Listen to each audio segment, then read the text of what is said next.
जय हिंद दोस्तों, कैसे हैं आप सभी। आई होप सभी बढ़िया होंगे और आपकी तैयारी भी बढ़िया तरीके से चल रही होगी।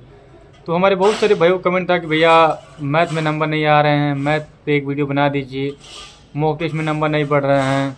मैथ को लेके काफ़ी क्वेश्चन थे कि मैथ में आखिर क्या मुझे पढ़ना है, क्या नहीं पढ़ना है। तो मैं सोचा कि यार टाइम मिल गया तो क्यों ना आज वीडियो बना दिया जाए। तो सबसे पहले मैं आपको बता दूँ कि भाई मैथ एक ऐसा सब्जेक्ट है जो आपका स्कोरिंग सब्जेक्ट है मैथ। इससे स्कोरिंग सब्जेक्ट क्या क्या होते हैं, जैसे कि मान लीजिए मैथ हुआ, आपका हिंदी हुआ, रीजनिंग हुआ, ये तीन सब्जेक्ट जो है यूपी पुलिस कांस्टेबल के एग्जाम स्कोरिंग मार्क इन्हीं से स्कोर बनता है। अगर आप सोच रहे हैं कि मतलब यूपी जी के बहुत बढ़िया कर ले जाएंगे, तो ऐसा कुछ होता नहीं है। जैसे क्या है कि आप जीके में कितना भी पढ़ लें, अगर आप बहुत बढ़िया पढ़ें, बहुत ज़्यादा जीके की तैयारी की है तो आप बहुत कर ले जाएंगे, तो 28 से 30 कर ले जाएंगे। अगर नॉर्मल लड़का जीके पढ़ा है तो वो भी 18-20 कर ले जाएगा, जो कि पासिंग मार्क के लिए बहुत ही अच्छा माना जाता है। लेकिन अगर आप मैथ में पीछे रह गए तो सिलेक्शन थोड़ा लेना आसान नहीं है, क्योंकि मैथ के बिना सिलेक्शन लेना बहुत ही चैलेंजिंग हो जाता है। क्योंकि जीके जीएस सभी को उतना आता नहीं है, और जीके जीएस की बात करें तो महासागर है। जीके जीएस आप कितना भी पढ़ लें, कहाँ से पूछ देगा इसका कोई गारंटी नहीं होता है। लेकिन अगर मैथ आपने पढ़ा है, अगर लाभ हानि पढ़ा है, तो लाभ हानि से ही क्वेश्चन पूछेगा, पढ़े हुए में से आएगा। इसलिए मैथ के बिना यूपी पुलिस में सिलेक्शन लेना काफ़ी चैलेंजिंग हो जाता है। तो भाइयों का जो जैसा कमेंट था, तो वैसे हमने सोचा कि आज क्यों ना वीडियो बना दिया है। तो सबसे पहले मैथ के कुछ टॉपिक पे हम बात करना चाहते हैं। जैसे कि पहले हम बताना चाहते हैं मैथ के सब्जेक्ट के बारे में, फिर मैथ कैसे कंप्लीट करें, फिर तीसरा टॉपिक होगा कि कैसे पढ़ें, चौथा टॉपिक होगा कि मैथ के लिए कितना समय दें, पाँचवा टॉपिक है कि मैथ में नंबर कैसे बढ़ाएं, छठवां टॉपिक है कि मैथ मॉक टेस्ट में किन किन गलतियों की वजह से मैथ में नंबर नहीं आ रहे हैं, और सातवां टॉपिक मैथ को जल्दी से जल्दी सॉल्व करने का क्या तरीका हो सकता है। सभी चीज़ों पे बात करने वाले हैं। आप वीडियो में बने रहिए शुरू से अंत तक, और वीडियो को बिना स्किप किए देखते रहिए। अब सबसे पहले हम बात करते हैं मैथ के सिलेबस के बारे में, कि यूपी पुलिस कांस्टेबल के एग्जाम में मैथ में सिलेबस तो बहुत है, लेकिन आपको कौन कौन से टॉपिक पढ़ने हैं जो मैथ के सिलेबस में दिया हुआ है, जो मैंने पढ़ा था वो चीज़ आपको मैं बताने वाला हूँ। मैं लिख के लेके आया हूँ, मैं आपको बता रहा हूँ। तो मैथ में आप एक जगह मैं बताते जा रहा हूँ, आप नोट्स करते जाइएगा। पहला चैप्टर है आपका अनुपात और समानुपात, दूसरा चैप्टर है मिश्रण, तीसरा है साझेदारी, चौथा है कार्य समय, पाँचवा है पाइप और टंकी, छठवां है औसत यानी एवरेज, सातवां है नंबर सिस्टम संख्या पद्धति, आठवां है सरलीकरण, नौवां है घातांक और कंडड़ी, 10वां लॉसो मसो, 11वां परसेंटेज हो जाएगा आपका, 12वां लाभ और हानि, 13वां हो जाएगा बट्टा जिसे छूट बोलते हैं डिस्काउंट, 14वां साधारण ब्याज और चक्रवृद्धि ब्याज। उसके बाद से आपका आ जाएगा समय गति, मतलब समय चाल और दूरी। उसके बाद से आपका आ जाएगा नाव और धारा। उसके बाद से आपका आ जाएगा क्षेत्रमिति जिसे मेंसुरेशन बोलते हैं। कुछ तो एक आध दो प्रश्न वहाँ से भी पूछ लिए जाते हैं। उसके बाद से आपका दशमलव एवं भिन्न आ जाएगा, और डीआई के क्वेश्चन आ गए तो आ गए, नहीं तो कोई बात नहीं, मतलब डीआई भी पढ़ लीजिएगा। तो ये रहा मैथ का सिलेबस, जो टॉपिक आपको पढ़ने हैं यूपी पुलिस कांस्टेबल के एग्ज़ाम के लिए।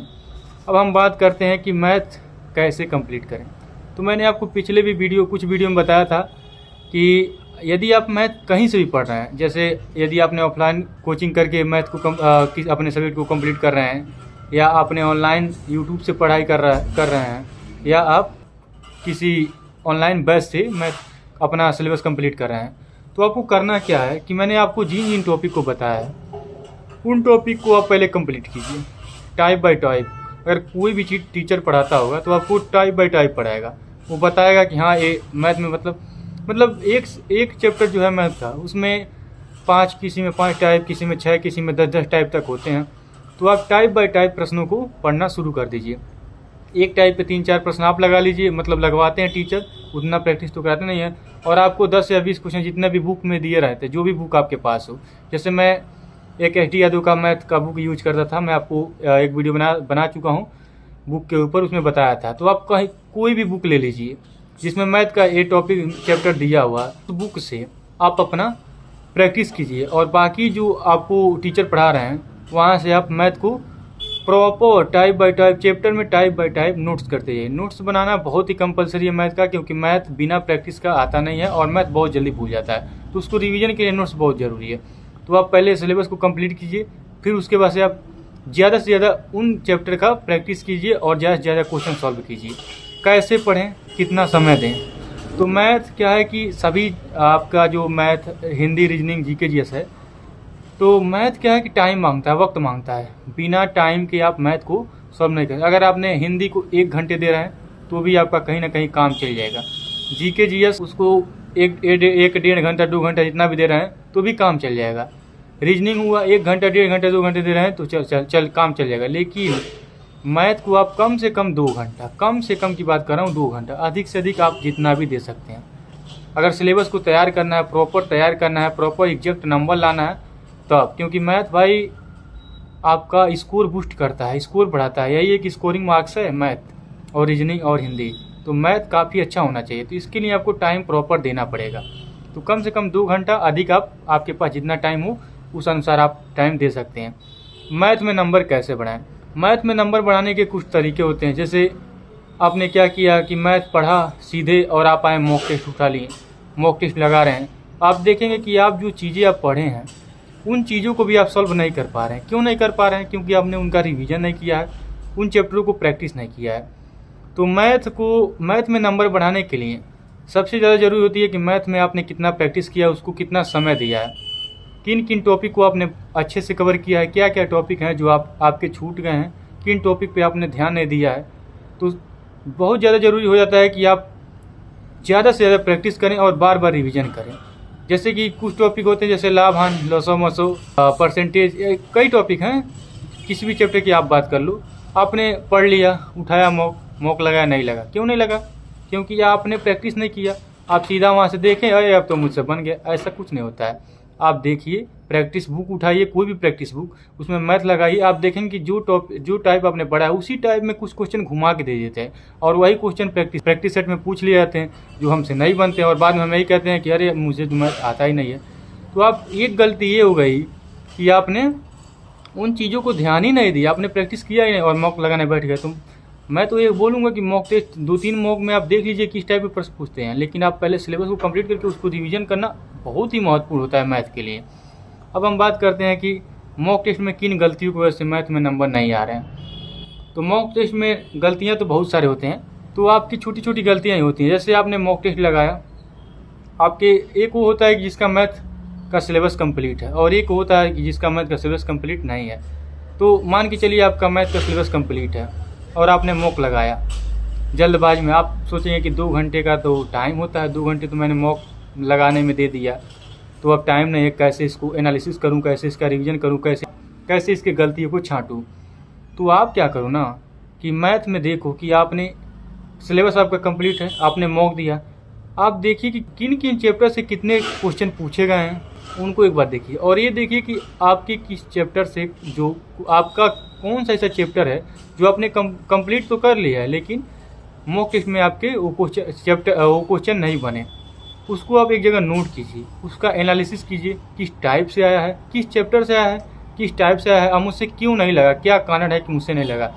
जब आप छोटी छोटी गलतियां ध्यान दें, मतलब छोटी छोटी गलतियों पे अपना काम करेंगे कि मैंने पढ़ तो लिया लेकिन लगा क्यों नहीं, तो आपकी एक गलती है ना। तो आप छोटी छोटी गलतियों को पकड़िए और उस पर काम कीजिए, बाकायदा काम कीजिए। आप देखेंगे कि मैंने रिवीजन नहीं किया, मुझे भूल गया था, तो उसको बार बार रिवीजन कीजिए। जो चीज़ें नहीं आ रही उसको 2-3-4 बार पढ़ लीजिए, जो आ रही हैं उसको थोड़ा कम टाइम दीजिए। जिन गलतियों की वजह से आपका वो प्रश्न गलती हुआ है, तो आप कोशिश ये करें कि दोबारा वैसा प्रश्न आए तो मुझसे गलती ना हो। उस टॉपिक को इतना रिवीजन कर लीजिए और प्रैक्टिस कर लीजिए उस चीज़ का कि दोबारा से ऐसा मतलब प्रश्न आए तो फिर मेरा गलती ना हो। तब जाके आपका मैथ एक एक करके बढ़ेगा और बहुत अंततः बहुत ही बढ़िया स्कोर आपका मैथ में हो जाएगा, अगर आप छोटी छोटी गलतियों पर काम करेंगे तो। जैसे क्या होता है कि जल्दबाजी में कुछ चैप्टर में हम लोग चैप्टर को कंप्लीट ही करते जाते हैं, प्रैक्टिस नहीं करते हैं, तो वहाँ भी एक आप गलती कर रहे हैं। बिना प्रैक्टिस के मैथ लगाना तो मैं पहले ही बता चुका, बिना प्रैक्टिस के मैथ नहीं होगा। अब हम बात करते हैं कि मैथ को जल्दी सॉल्व करने का तरीका क्या है। भाई मैथ को जल्दी सॉल्व करने का तरीका होता है जो कि हम लोग बेसिक चीज़ों पे ध्यान नहीं देते हैं। बेसिक चीज़ मतलब जैसे कि आपको कम से कम 1 से लेकर 25 तक पहाड़े याद होने चाहिए, मतलब अच्छे तरीके से याद होना चाहिए। 1 से 30 तक का वर्ग, स्क्वायर जिसे बोलते हैं, वो आपको याद होना चाहिए।